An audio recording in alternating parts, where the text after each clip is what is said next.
한국 사람들은 깊이가 없어요. 한국 사람들은 전부 겉으로만 잘해주는 척 하잖아요. 여기 한국 사람들은 깊이가 없고 겉으로만 잘해주는 척 위선적이라고 하는 일본인 여성이 있습니다. 그녀는 한국의 역사에 따르면 그들은 깊이가 없고 일본 사람들만큼 친절하지가 않다고 하는데요. 그녀가 출장으로 한국을 방문하자 충격에 빠지고 말았습니다. 대체 한국의 어떤 모습을 보았길래 그녀는 말을 잇지 못했을까요? 안녕하세요. 저는 아야라고 해요. 저는 일본에서 다큐멘터리를 만드는 감독으로 일하고 있어요. 평소에 저는 여러 나라의 문화를 취재하는 일을 하고 있었지만 사실 한국에 대해서는 그다지 좋은 생각을 갖고 있지 않았어요. 저는 한국을 한류 아이돌과 멋진 기술만 있는 나라로만 생각했어요. 그래서 한국은 깊이가 없고 피상적일 거야 라는 생각이 제 머릿속에 가득했어요. 그러던 어느 날 우리 방송국에서 한국 그 이면의 진실이라는 다큐멘터리 프로젝트를 제안했어요. 이 프로젝트는 한국의 진짜 모습을 보여주자는 뜻이었어요. 처음에는 저는 마음이 반대였어요. 정말 한국에 가서 무엇을 찾아낼 수 있을까? 라는 의심도 들었어요. 하지만 제 동료인 촬영 감독 히로시가 다정하게 이번 기회는 우리 서로의 문화를 더 깊이 이해할 수 있는 좋은 기회예요 라고 말해주셨어요.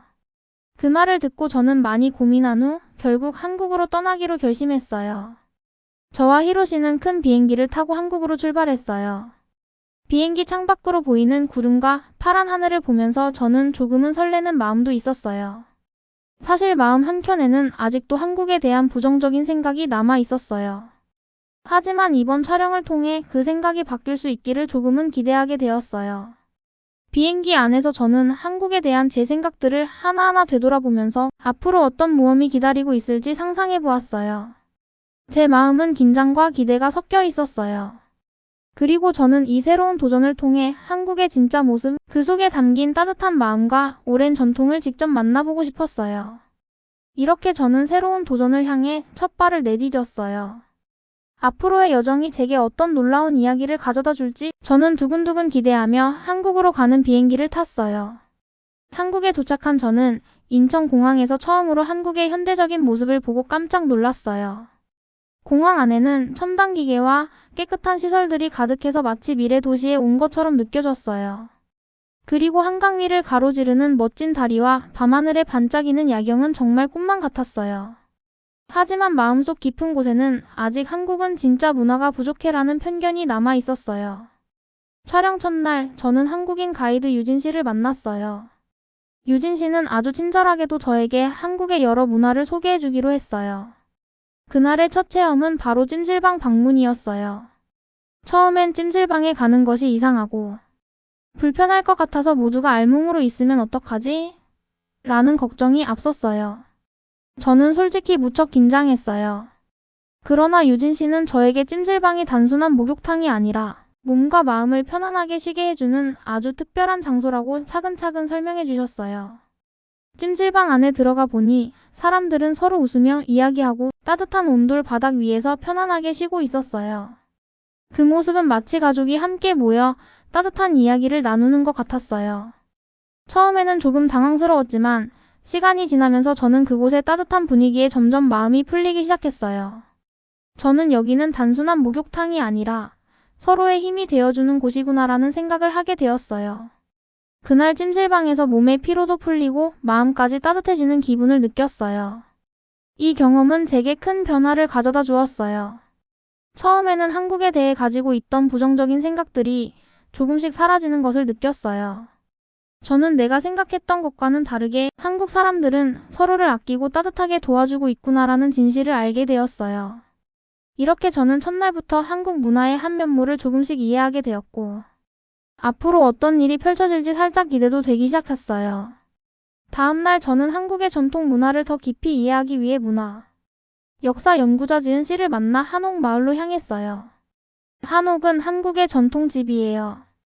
나무와 종이로 만든 창문, 곡선 모양의 기와 지붕이 인상적이었어요. 옛날 사람들의 지혜가 담긴 이 집들은 자연과 어우러져 살도록 만들어졌다고 해요. 지은 씨는 저에게 한옥의 구조와 설계가 왜 아름다운지 그리고 자연과 어떻게 함께 살아가는지를 아주 쉽게 설명해 주셨어요. 한옥은 바람, 햇빛, 비를 모두 생각해서 만든 집이에요. 사람과 자연이 서로 도와가며 살아갈 수 있게 해주는 지혜가 담겨 있죠라고 말씀해 주셨어요.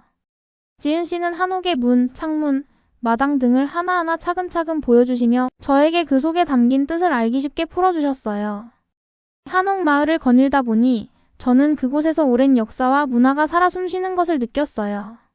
작은 골목길을 따라 걷다 보니 전통 그림이 걸린 벽, 오래된 서적들이 꽂힌 선반, 그리고 작은 공방에서 도자기를 만드는 모습이 보였어요. 이 모든 것들이 모여 한국의 전통이 단순히 옛날 이야기만이 아니라 지금도 살아있는 소중한 문화라는 것을 깨닫게 해주었어요. 또한 지은 씨는 태권도와 한식에 대해서도 이야기해 주셨어요. 태권도는 단순한 격투기가 아니라 인내, 존중, 그리고 자기 수양을 배우는 중요한 무술이에요. 한편 한식은 맛있는 음식일 뿐만 아니라 건강과 영양, 그리고 오랜 철학이 담겨있는 특별한 요리예요. 저는 지은 씨의 이야기를 들으며 이렇게 깊고 멋진 전통이 있었다니 정말 놀라워요 라는 생각을 하게 되었어요. 이처럼 한옥마을에서의 경험은 제 마음을 따뜻하게 열어주었어요. 처음에는 제가 가지고 있던 한국에 대한 편견이 조금씩 사라지고 대신 전통의 아름다움과 깊이를 느낄 수 있게 되었어요. 앞으로도 한국 전통의 소중함을 더 많이 느껴보고 싶다는 생각이 들었어요. 어느 날 저는 히로 씨와 함께 한식 퓨전 요리사 민호 씨를 만나러 갔어요. 민호 씨는 아주 멋진 셰프예요. 그의 주방에서는 고추장, 된장, 김치 같은 한국 전통 재료들이 현대적인 요리 방법과 섞여서 정말 보기에도 맛있어 보이는 요리가 만들어지고 있었어요. 저는 처음에 이런 요리가 한국 음식이라고 하며 놀랐어요. 왜냐하면 저는 예전부터 한국 음식은 단순하고 맛이 별로 없다고 생각했거든요. 하지만 민호 씨는 저에게 천천히 설명해 주셨어요. 한국 요리는 오랜 역사와 철학이 담겨 있어요. 맛있는 음식은 사람을 건강하게 해주고 가족과 이웃이 함께 모이는 이유가 되죠라고 하셨어요. 민호 씨의 말씀이 제 마음에 와 닿았어요. 저는 그의 요리 시연을 보면서 전통 재료들이 어떻게 멋진 현대 요리로 변신하는지를 눈으로 확인할 수 있었어요. 요리가 만들어지는 과정은 마치 마법처럼 느껴졌고 제 마음은 점점 열리기 시작했어요. 더욱 놀라운 일은 그날 오후 저는 독일에서 온 전통 요리 전문가 라이프 씨도 만났어요. 라이프 씨는 독일 요리와 한국 요리를 비교하며 두 나라의 전통과 현대가 어떻게 아름답게 어우러지는지를 아주 쉽게 이야기해 주셨어요. 한국과 독일 모두 오랜 전통을 가지고 있지만 각 나라는 다른 방식으로 그 전통을 지켜오고 있어요. 서로 다르지만 특별한 아름다움이 있죠라고 하시더라고요. 라이프 씨의 설명을 듣고 저는 와, 한국 음식에도 이렇게 깊은 의미와 철학이 있구나라는 생각을 하게 되었어요. 민호 씨의 요리 시연과 라이프 씨와의 대화를 통해 저는 지금까지 알고 있던 피상적인 한국 음식 이미지가 얼마나 좁은 시각이었는지를 깨닫게 되었어요. 이제 저는 한국 요리가 단순히 맛있는 음식을 넘어서 오랜 역사와 문화, 그리고 깊은 철학을 담고 있다는 것을 이해하기 시작했어요. 민호 씨의 요리 한 접시 한 접시에서 한국 사람들의 정성과 사랑이 느껴졌고 그 모습은 저에게 큰 감동을 주었어요. 이제 저는 한국 음식이 단순한 맛있는 음식이 아니라 사람들의 마음과 문화가 녹아있는 특별한 예술이라는 것을 알게 되었어요. 오늘 민호 씨와 라이프 씨와의 만남은 제게 큰 배움이 되었고 앞으로 한국 문화를 더 깊이 이해하고 사랑하게 되는 계기가 되었어요. 촬영을 계속하던 중 어느 날 저는 뜻밖의 위기를 겪게 되었어요. 하루 일과를 마치고 혼자서 길을 걷고 있을 때였어요. 평소에 익숙한 길이 아닌 낯선 골목길로 들어서게 되면서 저는 길을 잃어버렸어요. 처음에는 어떡하지? 내가 어디로 가야 할까? 라는 불안한 마음이 밀려왔어요. 제 마음은 점점 두려움으로 가득 차기 시작했어요. 그때 저는 멀리서 다정한 목소리를 들었어요. 괜찮아요. 우리가 도와줄게요. 라는 말이었어요. 그 목소리는 바로 유진 씨와 몇몇 현지 주민분들이었어요. 유진 씨는 항상 친절하고 상냥한 분이셨는데 그날도 저를 찾으러 오셨어요. 주변 사람들도 저에게 다가와 손을 내밀며 걱정하지 마세요. 우리 모두 함께 도와줄게요 라고 말해주셨어요. 저는 그들의 도움에 큰 감동을 받았어요. 처음에는 혼자라고 느껴졌지만 갑자기 여러 사람이 함께 모여 제 길을 찾아주려고 했어요. 그들의 다정한 말 한마디 한마디가 제 마음을 따뜻하게 해주었어요. 저는 한국 사람들은 정말 마음이 따뜻하고 서로를 도와주는 군요라고 느꼈어요. 유진 씨와 현지 주민들의 도움 덕분에 저는 무사히 길을 찾을 수 있었어요. 그날의 경험은 저에게 큰 깨달음을 주었어요. 저는 그동안 한국에 대해 가지고 있던 편견이 얼마나 잘못된 것이었는지를 뼈저리게 느꼈어요. 한국 사람들은 단순히 한류 아이돌이나 첨단 기술만 있는 것이 아니라 어려울 때 서로 도와주며 따뜻한 마음을 가지고 있다는 것을 알게 되었어요. 이 사건을 계기로 저는 한국에 대한 생각이 완전히 달라졌어요.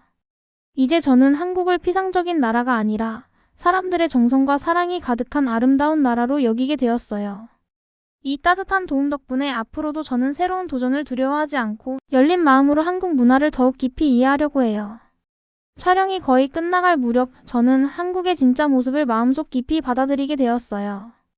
이제 저는 한류 아이돌이나 첨단 기술뿐만 아니라 한국의 전통 한옥, 맛있는 음식, 따뜻한 사람들, 그리고 오랜 역사와 철학이 어우러진 아름다운 문화를 온전히 이해하게 되었어요. 이 모든 것들이 한데 어우러져 한국만의 특별한 매력을 만들어내고 있다는 것을 느꼈어요. 저와 히로시는 다큐멘터리 한국 그 이면의 진실을 완성했어요. 촬영을 시작할 때는 제가 가진 편견 때문에 조금은 불안했었지만 여러 사람들과 만나고 다양한 경험을 하면서 제 마음이 점점 열리기 시작했어요. 방송이 시작되자 일본뿐만 아니라 전 세계에서 많은 사람들이 이 작품을 보며 감동을 받았어요. 사람들은 제가 처음에 가졌던 한국에 대한 오해와 편견이 얼마나 잘못된 것이었는지를 알게 되었고 한국의 문화와 사람들이 얼마나 따뜻한지를 공감했어요. 이제 저는 제 자신도 많이 변했다고 느껴요. 처음엔 제가 한국을 단순한 유행으로만 생각했어요. 하지만 여러 사람과의 만남과 체험을 통해 한국의 진짜 아름다움을 깨달았어요.